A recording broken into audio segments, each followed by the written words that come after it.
We've ranked numerous horror franchises, we've tackled the action genre, we've even done a director's showdown. But now, it is time to tackle the fantasy genre in 31 on 31.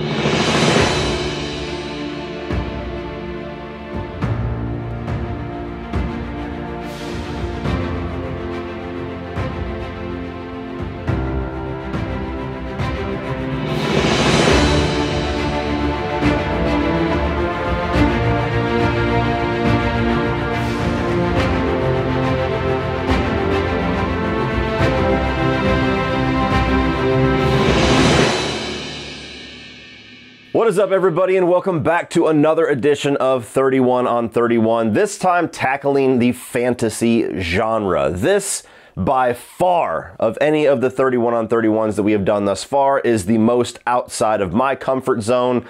And ironically enough, this was also my idea. So for this ranking, we're going to be tackling the Star Wars universe, the Middle-earth universe, the Wizarding World, and Narnia, of which Star Wars is the only franchise that I'm going to be talking about today that I have lifelong experience with, that I have nostalgia for, and that I would consider myself a lifelong fan of. Lord of the Rings, I have only ever seen the first film. Harry Potter, I have only ever seen the first film. And Narnia, I had never seen any before this. So the most first-time fresh watches that I've ever had on a 31 on 31.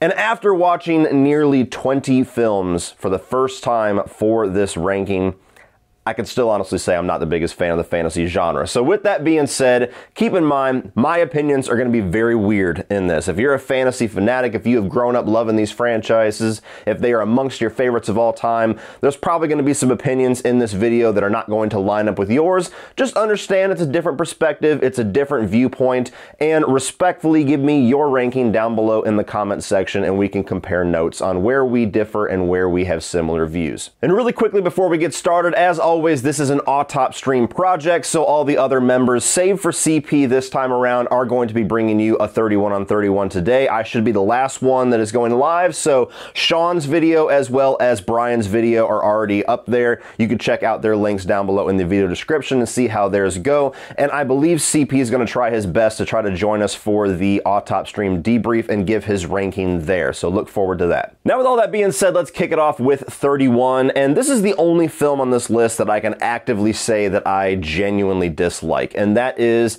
Star Wars Episode 2, Attack of the Clones. This is the last Star Wars film that I ever watched. It's the only one in the franchise that I did not see right when it came out. For some reason, I heard all of the negative criticism with this movie and just decided I didn't want to waste my time with it. So it was actually only about 3 years ago when I watched this for the first time.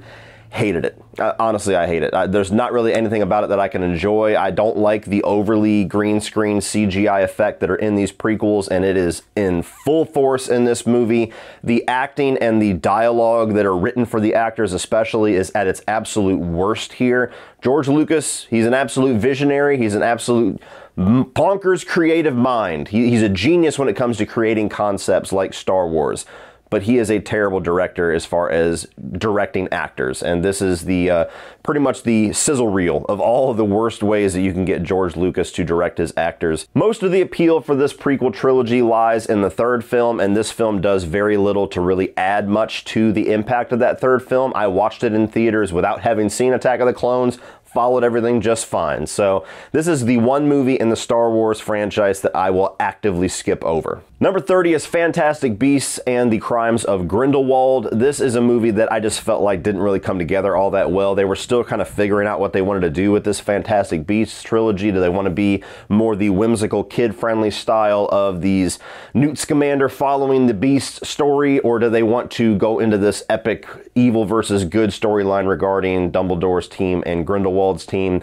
Did not like Johnny Depp's take on this character. He's my least favorite of the three actors to portray Grindelwald, and I just felt like every little piece of moving the story forward in this movie just took forever to get there. So honestly, I don't really remember a whole lot about it, but I remember actively this was the one movie out of the entire Wizarding World that it was rough to try to get through. Number 29 is The Hobbit and the Battle of the Five Armies. Now, I will say this just as a precursor for all of my Hobbit placements. This is the trilogy that probably got the shit end of the stick as far as my viewing experience, because I watched all the extended versions of Lord of the Rings, and I'll get more into my thoughts on those videos later, but I was just exhausted and just burnt out on this world. I mean, almost 12 hours of Lord of the Rings films in the first trilogy. And so by the time I got to the Hobbit movies, I was just kind of spent. And this one literally feels like a third act that was just made into an entire film. I'm not the first person to say that. It's pretty much widely recognized that that Peter Jackson took the one book, The Hobbit, and forced them into 3 movies when they didn't necessarily need to be that way. And this film just all felt like third act stuff. It all felt like battles and conclusions and climaxes, and it doesn't really stand on its own very well. It really feels like Desolation of Smaug and this movie should have been one story, if nothing else. So by the time I got to this, I was just exhausted with Middle-earth battles, and that's pretty much all you get in this. Number 28, The Chronicles of Narnia and The Voyage of the Dawn Treader. I thought this trilogy was fine. I'll just go ahead and say that now. It was a trilogy that I thought was definitely decent for kids. For me as an adult, it didn't appeal to me quite on that level. The problem that I have with this third movie is that I didn't think that cutting the main characters in half and just had... Wow. Somebody's a fan of Dawn Treader. I didn't think that separating the main 4 characters and only having 2 of them return for this one did this any favors. I thought that was all of the magic of those stories, is having these 4 siblings come together and have these shared experiences. So when you take half of them out, one of them being one of the more interesting characters, I would say, of the 4, it just really feels like this is starting to be a franchise that's a little bit running on steam. And even though it's succeeded, it's not really a huge question why they did this third film and they said, oh, okay, we're not going to do any more. Number 27 is going to be Star Wars Episode 1, The Phantom Menace. Now, on paper, this is probably technically worse than a few of the films that I have just mentioned, but I do have a little bit of nostalgia for this. I went and saw this in the theater as a really young kid with my dad whenever this was like the biggest thing ever at the time, standing in the theater at like a line queue that almost looked like a roller coaster. And I always do have nostalgia for the Darth Maul battle, for the pod racing sequence, for some of the other standout sequences in the movie, those being the 2 prominent ones. But it is kind of a slog to get through. It's a lot of politics, it's a lot of slow storyline, and it's pretty much a widely known fact at this point that all of the juice, all of the meat of this story was all put into the third film, and the first 2 were kind of created just to make it a new trilogy. And so it's not a film that I necessarily gravitate towards very much. I'm not exactly excited to go rewatch it, but I do have some nostalgia for it. Number 26, The Hobbit and the Desolation of Smaug. Pretty much the same thing you could say about Battle of the Five Armies as far as my exhaustion by the time I got to these movies, but this one very much that middle chapter, similar things with The Two Towers, to where you've got the exposition and all of the setup out of the way. Now it's pretty much all taking these characters and various points of their stories, having a little bit more action, having some battles. I really like the introduction of Smaug the dragon. I like that whole sequence, and Benedict Cumberbatch and his motion capture and voice work and everything was really cool. So there was more standout sequences in this one that I enjoyed a bit more than Battle of the Five Armies, but it still was a point in the story where I just wasn't really all that invested in what was going on. Number 25, Chronicles of Narnia, The Lion, the Witch, and the Wardrobe. Now, this was, again, a first-time watch for me, and when I got into it, I was like, oh, this is very much just a kid's franchise. This is something that I'm supposed to be taking my kids to see. And so I watched it with my youngest. She kind of got into it and kind of didn't, and I was kind of the same way. There was aspects to it that I thought were interesting, that I thought was a neat story, that I could see how it would kind of pertain to this series of books that were very popular for a long time, but it's still a version of fantasy that doesn't really pull me out of my stigma against the franchise. I like a little bit more the darker, a little bit more the mature side of fantasy if I am going to watch it, so this being more the light, whimsical, kid-friendly side of it didn't really appeal to me much. And even though it did cover the whole book and apparently was very faithful to the book, it still felt odd to me that these kids were able to just go into battle and just suddenly be kicking ass against all of these mythical creatures and these witches and everything that have probably been battling their entire lives, hundreds of years, and they got like 30 minutes of training and now they're badasses. But nonetheless, it's fantasy. It's made up. Can't ask too many questions, right? Number 24, The Hobbit, An Unexpected Journey. Now, this kind of harkened back to the tone and the approach of Fellowship of the Ring, and so I kind of liked that. I kind of liked, after going through the Lord of the Rings franchise, now I kind of go back to that introduction stage, a little bit more of the woods and introducing all these characters and getting the exposition and all the explanation. I kind of liked getting back to that. So that's the reason why this one's above the other two in the franchise for me as far as the Hobbit trilogy. but I still was not really that invested. By the time I got through The Lord of the Rings and had to go back and start again with this new trilogy, I refused to watch the extended versions for one.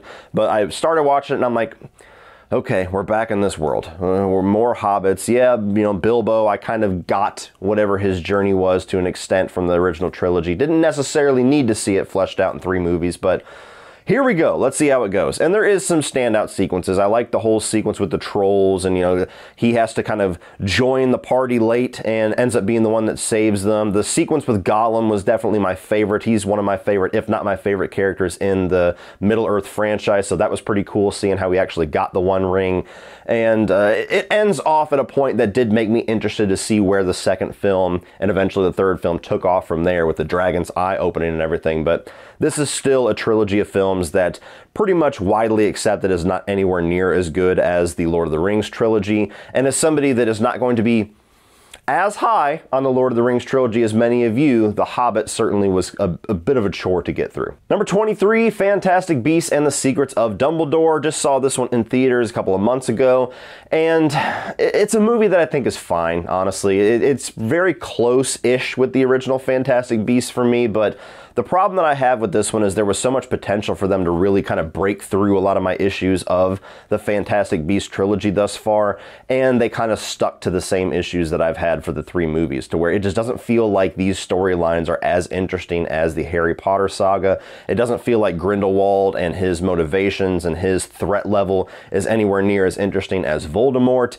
and they have this really built-in interesting dynamic to go through with Dumbledore and Grindelwald in this film, to where they reveal that they were ex-lovers, and that's the reason they have this blood oath and can't really strike against each other, and they barely even touch on it in the movie, to the point where China deleted one scene and that whole subplot is removed. So a lot of wasted potential with this movie. It was fine, it was enjoyable, it certainly felt a lot more cohesive and a lot more focused than the other 2 Fantastic Beasts films, but still not a storyline that I'm really all that invested in at this point. Number 22 is Chronicles of Narnia, Prince Caspian. This one was easily the most enjoyable of the 3 for me. It had a little bit more of a darker tone to it, a little bit more of a serious tone, which, as I've said, is where I tend to gravitate to more if I do want to dip into the fantasy genre. I thought that there's a dynamic that they introduced into this film that was really interesting. Wish they would have explored it a bit more, but where you have the 4 core characters that are back to being kids after the events of the first film, but they have experienced life. They've grown to adulthood in Narnia. They've had these life experiences, these battles, and this training and everything, and now they've gotten reverted back into these kids' bodies.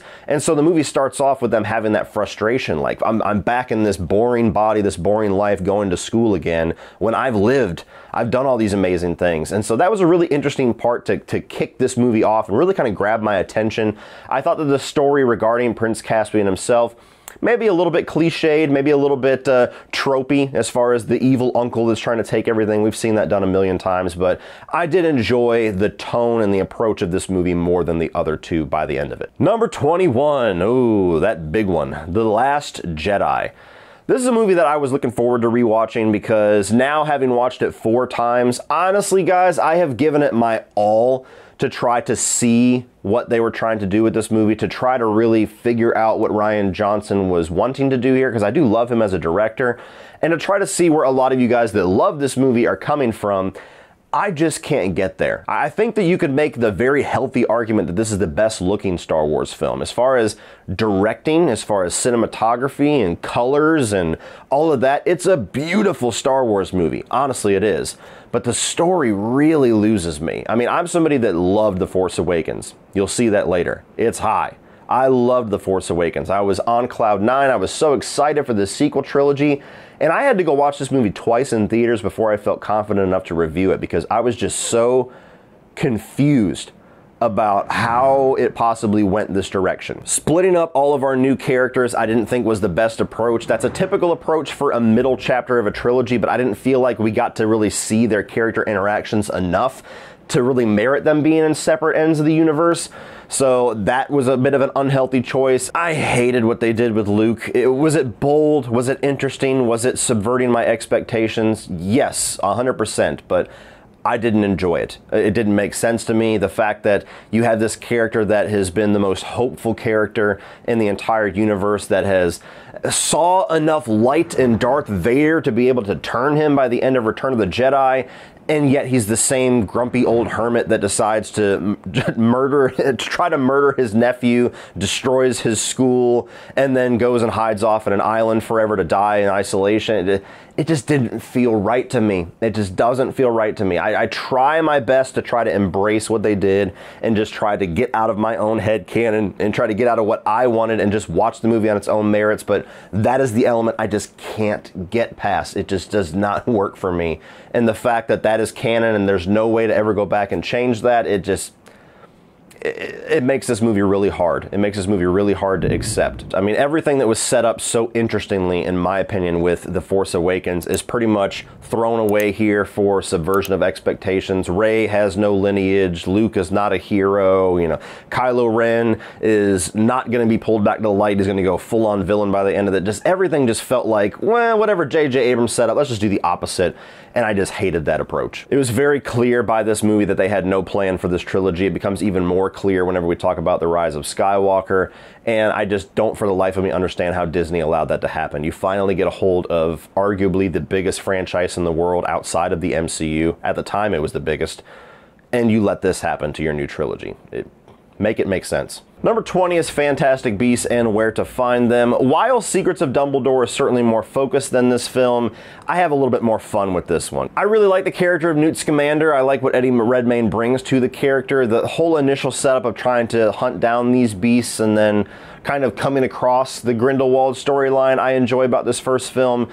It's still just not really a storyline that I'm all that invested in. After I watched all of the Harry Potter films, I enjoyed them much more than I thought that I would, and so I was kind of excited to check out the Fantastic Beasts films.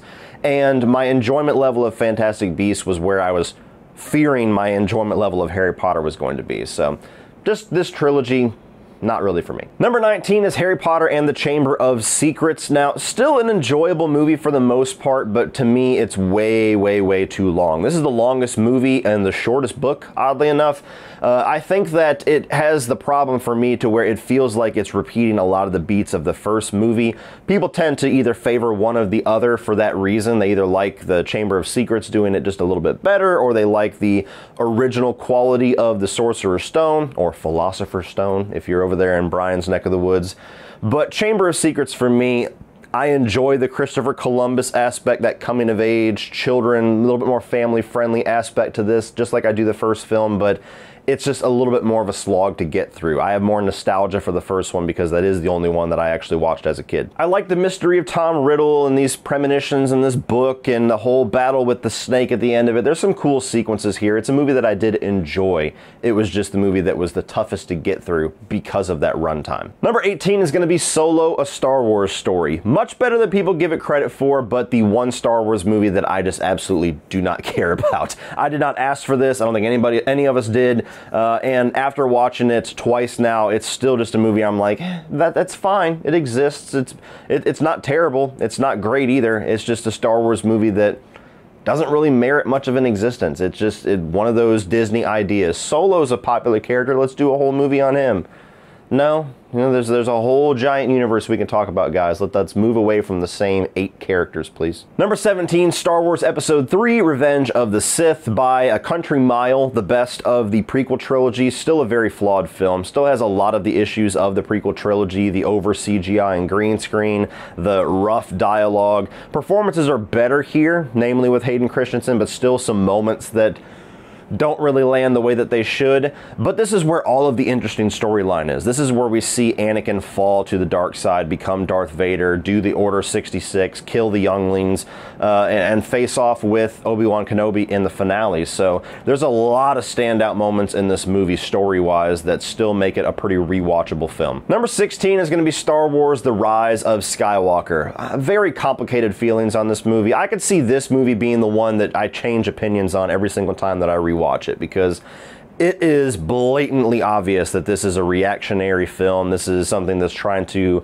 kind of be a course correction movie from The Last Jedi, because not everybody, the loud half of the fan base was very outspoken against how much they hated The Last Jedi, and so they gave it back to J.J. Abrams and basically tried to have him complete what he set out to do in The Force Awakens without the middle film. They basically all but ignore The Last Jedi in a lot of aspects and just create things that would have been in J.J. Abrams' second film and solve it within the same movie. So you have the Emperor that's suddenly just brought back, and all the explanation is just in the opening crawl. It's just like, oh, he's awakened. What the fuck? How? Where? When? You have the lineage of Rey that is now given an answer in here, when the last movie said that she was insignificant, and they tried to retroactively make that be like a lie that Kylo Ren told her. I like the answer that she is a Palpatine. I think that makes a lot of sense. It kind of gets rid of a bit of the Mary Sue argument too, because she's a descendant of the most powerful Force user in the entire galaxy. Makes sense that she'd be pretty much a badass right off of the rip, but you need that second movie to set that up in an effective way. I think that the whole romance side of things with her and Kylo Ren also feels a little bit rushed, and Finn's storyline especially is just kind of like thrown away for nothing in this movie, and he was probably my favorite character in The Force Awakens. So those issues being said, this feels more like a Star Wars movie to me. This feels like more the type of storyline, the type of answers, the type of themes that I like in Star Wars. And so even though The Last Jedi is certainly probably a better made film and feels a little bit more coherent, I enjoy what's going on in The Rise of Skywalker a bit more. It is just a shame. It's an absolute shame that this sequel trilogy turned out this way with no plan whatsoever, because whether they had planned out to go the Rian Johnson route and finish that out with a third film that made that second film a little bit more sensical, or if they stayed the course with the J.J. Abrams route and made a middle chapter that made sense between Force Awakens and Rise of Skywalker, we could have gotten an amazing trilogy. But instead, we just got this knee-jerk reaction, fuck it, do whatever you want trilogy that is just... it's kind of killed the interest of Star Wars for a lot of people, myself included. So I like The Rise of Skywalker. I like it more than most. I liked it more than most from the first time that I saw it, but it's still a movie that, just because it is the way that it is, a reaction to the second film, it's very frustrating to watch sometimes. Number 15, Lord of the Rings, The Two Towers. Now, the first hour of this movie, I thought this was easily going to be my favorite of the Middle-earth trilogy, the Lord of the Rings trilogy. But unfortunately, it's one of those movies that has that second chapter-itis, to where you have a great introductory hour to where they're kind of dovetailing off of the first movie, introducing all these new conflicts, these new characters, these new themes, and where they're going to go in this middle chapter. And it's got an awesome third act with this great nighttime battle. But everything in the middle, for the most part, just kind of feels meandering a bit. And again, keep in mind, I watched the extended editions because you fuckers told me those are the ones to watch, even though I've never seen these movies and wasn't sure if I liked them or not. You said, no, watch the 4-hour editions, Cody. So admittedly, I might have liked these movies a bit more if I have watched the theatrical editions and didn't feel like I was using an entire day to watch the Lord of the Rings trilogy. But aside from Gollum, aside from that whole storyline with him and Sam and Frodo, a lot of the stuff in the middle 2 hours of this movie didn't interest me as much as the sandwich hours. Number 14 is Harry Potter and the Half-Blood Prince. This is a movie that had a lot of potential. I enjoyed it more than most, it seems. A lot of people seem to hate this movie, but I liked the mystery regarding the Half-Blood Prince, this book, and whose book is it, and how did they figure out all these spells that's making Harry be this rock star. I like the flashback aspects to finding out about Tom Riddle and finding out the origins of Voldemort and finally figuring out what his actual plan is and the source of his power and the source of his resurrection. All of that was really cool. The death of Dumbledore was a huge moment in this movie and a big moment to leave off on, especially if you had not watched the books. Luckily, I had another movie I could just literally click play on. But if I had seen them in theaters, I'd have been like, oh shit, I gotta chew on that for over a year. That's pretty crazy. So it's a movie with a lot of really big standout moments, but it's a movie that feels like a setup movie. It's a movie that feels like it's just building all these pieces for what eventually will be the Deathly Hallows storyline. And so it doesn't stand on its own as much or as well as a lot of the films above it. Number 13 is Rogue One, A Star Wars Story. I have a complicated relationship with this movie because on one hand, I think that it competes with The Last Jedi for best looking Star Wars film. I like the fact that it's a standalone story that actually tells an interesting story that Star Wars fans would be curious to find out about, the people that actually got the plans of the Death Star to Leia. So I like the approach that they took here whenever they launched The Force Awakens, Star Wars is back, and now we're going to do these side stories. This was a good one to start with. I just never find myself as invested in these characters that go on this journey as I think they intended me to. There's some interesting caricatures, there's some interesting storylines and motivations for each of these different characters. They're all different, they're all unique, but I don't feel like I get to know any of them enough or really get invested in any of them enough to really feel the sacrifice and the tragedy and all the death in the third act of this film that we all kind of knew was inevitable. So it doesn't really pack the emotional punch that I kind of need to put this a little bit higher. And while I think that Darth Vader's sequence at the end of the film is possibly the best Darth Vader anything that we have ever gotten, I still feel like we should have got more of him in this movie for a story that is just so important and is so integral to his and the dark side's success. I think it's a little bit wonky that he only shows up to talk about it once and then shows up at the very end and is too late. And so there should have been more of a looming threat of Vader throughout this film, in my opinion. Number 12 is going to be Harry Potter and the Deathly Hallows Part 1. Now, this kind of falls victim to a lot of what Part 1s fall victim to, where they split one story into two. You get a lot of the setup and the exposition and the build-up in one, and you have all of the climax and the payoff in the other, and that's very much true with the Deathly Hallows Part 1 and Part 2. I do think it's an interesting movie. I do think that it is a good part of the story. I think that there's some good character dynamics. There's certainly some tragedy and some early looming darkness around this film that really makes you feel like this is the final chapter. The stakes are higher than ever. There's going to be some character deaths that you might not see coming, especially the one this movie leaves off on. But I do think that it also feels like all of the best parts of the storyline were relegated to the second film. I mean, you have like, what, 5 or 6 Horcruxes that they have to destroy, and you only get one in this first chapter when all the rest of them are all packed into the second film. And so just because after you watch the second film, you see all of the more standout parts of the story, it kind of makes the first part a little bit less memorable for me. It tends to be relegated to them walking through the woods, hanging out in a tent, having a little bit more intimate character stuff, but it doesn't really have the momentum of the second half. Number 11 is going to be Lord of the Rings, The Fellowship of the Ring. This is the only movie in this entire franchise that I've actually seen before. This was a huge deal when it came out, and so when I was that age, I was, what, 2001, something like that, so I was like 11, 12 years old. I went and picked this up just to kind of buy into the hype, and I did not realize how long this movie was, how lore-filled it was, and I've never really been big into the fantasy genre. So I watched this, and it just wasn't the movie that I expected it to be. I only got halfway through it the first time that I watched it. As soon as they announced, all right, you are now the Fellowship of the Ring, that's as far as I got the first time that I watched it. And then I endured years of telling people that, and they're like, oh, dude, but the movie kicks off after that part. You missed all the best shit. So I finally watched this again maybe 5 or 6 years ago after I bought the trilogy on Blu-ray with the intention of watching it again and getting the entire trilogy finally in the back pocket. Made it all the way through the movie, but because it was the 4-hour edition of the movie, I was exhausted, and I never made it back to watch The Two Towers. Now, after watching it for the third time, I do like the introduction of this world. I like the introduction of these characters. I think that all of them stand out very well. They were cast very well. I do think there are some standout moments in this, namely the whole "you will not pass" sequence where you got that gigantic shadow monster that Gandalf takes out, and of course the sword fight to where you get Sean Bean dying for the 3,000th time in movies and then Aragorn coming through to avenge him. That was pretty badass.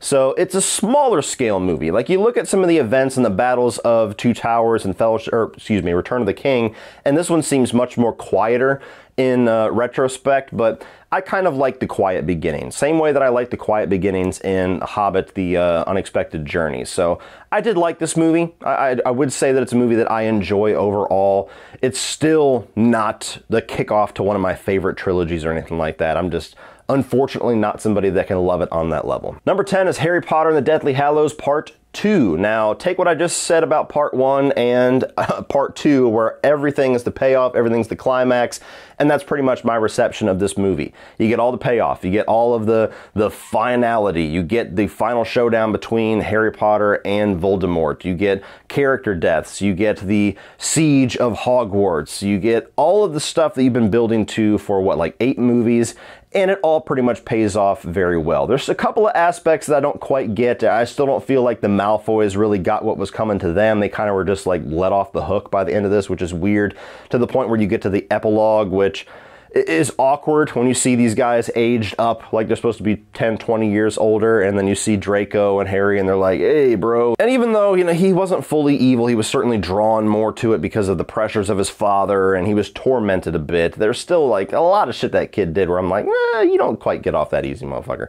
And so that's the smallest of criticisms that I have. But as a final movie with all the payoff of this entire franchise hinged on its shoulders, it mostly succeeds with just about everything it's trying to do. Number 9 is going to be Harry Potter and the Prisoner of Azkaban. Now, before I went on my first venture through the wizarding world, I pretty much knew that most fans seem to hold this one as the highest, as the best of the franchise, and so I think I got a little bit overhyped when I walked into it. I walked into this thinking, wow, now we're at chapter 3, this is the one everybody loves, blow my mind. And it didn't quite do that. To me, I thought that the direction was nice, like this is where they shifted from Chris Columbus to Alfonso Cuarón, so I like the visual changes, I like the tonal shift, a little bit darker, and so I like the werewolves that came along with that. Some of the newer elements of the more mature Harry Potter films started to be templated off of what was created here, and so I enjoyed that. Story-wise, though, I felt like, again, we were kind of going through similar beats as the first two films. It was just more in an adult tone versus the coming-of-age tone of the first two films. And there's also a bit of a Back to the Future 2 problem to where you get to a natural conclusion of the story, and then they introduce this time travel element, rewind the movie about half an hour, and then you retread through the entire last half hour of the movie again from a different perspective. And while I love time travel, I think that sometimes that can make the movie feel like a little bit redundant, can make it feel like it drags a little bit, and I certainly had a bit of that experience with this third film, so I did enjoy it, but I am one of the few that will not say it is the best Harry Potter film, because for me, it's quite a few spots below it. Number 8 is going to be Harry Potter and the Sorcerer's Stone. This is the only movie in the Harry Potter franchise that I had seen before. I saw this in theaters when it came out. Much like with Fellowship of the Ring, this was a huge deal. And I had read the first book in 4th grade. It was like required reading. So I wanted to check out what this movie was. And I did enjoy it. I enjoyed it a lot. I rewatched it a few times at home after we got the DVD. For whatever reason, I just was never motivated to go and see the other films. And that went on for about a decade. So I watched all the rest of these movies for the first time back in January, February, leading up to Secrets of Dumbledore coming out. But the Philosopher's Stone or the Sorcerer's Stone is the movie that I do have some nostalgia for. So while a lot of people have it lower on their list, it's the only one that I have like childhood memories with. I do think that it's a good introductory story. I like being introduced to this world and Hogwarts and the rules of Hogwarts and the way that magic works and the introductions to these characters. They were all pretty much casted perfectly as well. And I like the Christopher Columbus tone that he goes for. I think it's necessary for this first movie and even the second film. So even though they get darker, more mature, and a little bit more appealing for me later on in the franchise, I do like the aesthetic of this first movie of being kind of more that childlike wonder. And so I still really enjoy this. It might not be as rich or as thematically deep as some of the later stories, but I have a lot of nostalgia for it. Number 7 is Lord of the Rings, The Return of the King. Now, this is a movie that I think pretty much the same as Deathly Hallows. It's got a lot of the payoff, and so that makes it a little bit more appealing for me, where you have the end of the whole conflict with Gollum and Frodo and Sam and them finally destroying the ring. You've got Aragorn finally taking on kind of his destiny and becoming the new king. You have the desolation of Sauron's army. You have all of these things that we've been leading up to for me, my viewing experience, like 8+ hours of viewing. There's always a lot of appeal to finally getting to the conclusion, the climax, the thing that you have been building to if you do it successfully. And so it wasn't a huge surprise to me to get through this movie and see finally the movie that I believe still has the record for the most Academy Awards. This swept the Oscars that year. And I get it. It's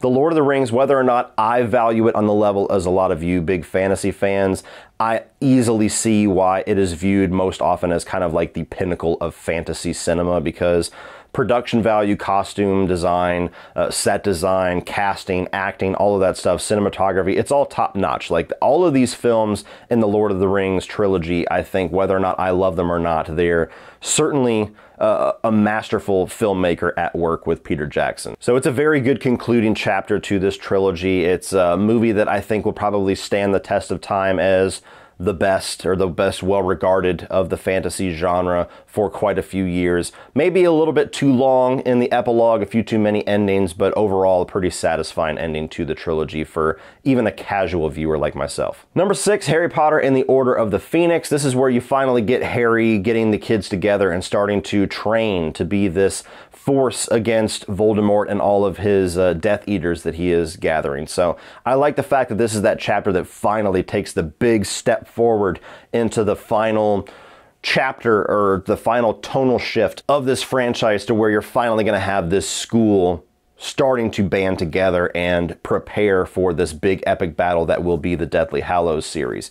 So the Order of the Phoenix, I think, has a lot of really standout moments. I think that it does a lot of really good things with its characters, of finally that final step of maturity, to where now they have to be the people, they have to be the adults that they might not quite be ready for. I think that Voldemort assembling his team and then that whole showdown at the end of the film is pretty insane, especially with one of the character deaths that we get in that. So this was a chapter that I hadn't really remembered hearing a whole lot about by the time I got to it, but by the time I was done with it, I was like, man, that was really one of the more entertaining chapters in this franchise. Number 5 is going to be Harry Potter and the Goblet of Fire. Now, this is unpopular. I figured that out after I posted my first ranking of the Wizarding World, but this honestly was the most entertaining of this entire franchise by far for me. I think that even though people that read the book say there's a lot missing and there's a lot of things they did differently, I did not read the book. So just as a movie, I thought that it had the most entertainment value. You throw Harry into this like Hunger Games type situation where he's got to do these dangerous, life-threatening games, these life-threatening little challenges. He's got to face off against a dragon. He got to go in this maze with Batman. And I love the way that the movie ended. Finally getting Voldemort, finally getting like this showdown where he's this kid that did not expect this and is now literally trading blows with Voldemort in this cemetery. I thought that was awesome. Like, that was kind of the pinnacle of, holy shit, this is really kicking off now in the Harry Potter franchise. And oddly enough, that's one of the few times you really get standout sequences with Voldemort until you get to Deathly Hallows. He was much more in the background than I thought he was going to be in the later films. So a lot of this movie, even the teen angst, even some of the high school drama that came with this, I actually liked. It was a different change of pace from the first 3 films where they were just thick as thieves and nothing could tear them apart. Finally, you get a little bit of that puberty in them to where they're starting to be dicks to each other. And it was just a nice change of pace for me. So this one by far was my favorite of the Harry Potter films. Maybe that'll change at some point when I rewatch these, but I thoroughly enjoyed this one. And now we are at the top 4, and by process of elimination, if you can already tell, they are all Star Wars films. Like I said, this is the only franchise that I have always been a fan of and I have a lot of nostalgia for, so it shouldn't be that big of a surprise. But number 4 for me is going to be Star Wars Return of the Jedi. As a kid, this one was my favorite. This was actually the first Star Wars film I ever watched. I remember I was at my uncle's house and me and my cousin were playing, and we went inside after playing on their like homemade playground equipment that they had made in their backyard, went inside and he put on the Laserdisc of Return of the Jedi, and we sat there and watched it, and I was like, this is fucking cool. There's more of these? I gotta see if my dad has them. And he did. So Return of the Jedi has one of the best openings. That whole Jabba the Hutt sequence is awesome. It almost feels like its own movie though. It's kind of a weird first chapter, first act of this film because it's so disconnected from everything else. But that is awesome. And of course, the final act regarding the space battle, and especially regarding the lightsaber battle between Luke and Vader and the eventual redemption of Vader and destruction of the Emperor. All of that is some of the best Star Wars stuff ever. The middle is where it loses me a bit. Not a big fan of the Ewoks, not a big fan of all of the little speeder bike sequences. They're cool, but they're not amongst my favorites. And so over time, this has been a chapter that I have a lot of memories, a lot of nostalgia for, but I've kind of grown to love a little bit less than I used to. Still one of my favorite Star Wars films, though. Number 3, you have A New Hope. Brian Lomax just had an aneurysm.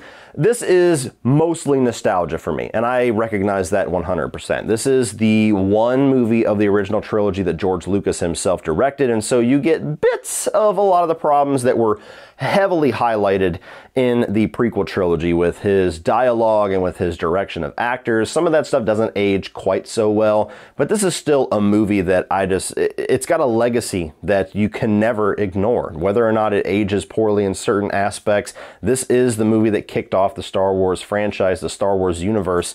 And I still have a lot of joy when I go back and watch this and see Luke meet Obi-Wan and get introduced to the Force and lightsabers and the whole X-Wing sequence at the end, and meeting Han Solo and the whole trash compactor sequence. There's just so many iconic spots of this movie, whether it be characters or sequences or visuals, that it's always going to feel so important and so nostalgic and fill me with all of that stuff that nostalgia does, because I grew up watching this as a kid, just loving it, just quoting it. Playing the Sega Genesis arcade version and being the one to launch the torpedo into the Death Star and destroy it, and all of that stuff, it just really ties me to my childhood. Number 2 is going to be Star Wars The Force Awakens. This is a movie that, like I said earlier in this list, I absolutely loved. Is it a lot of nostalgia manipulation? Is it kind of a remake of A New Hope in certain ways?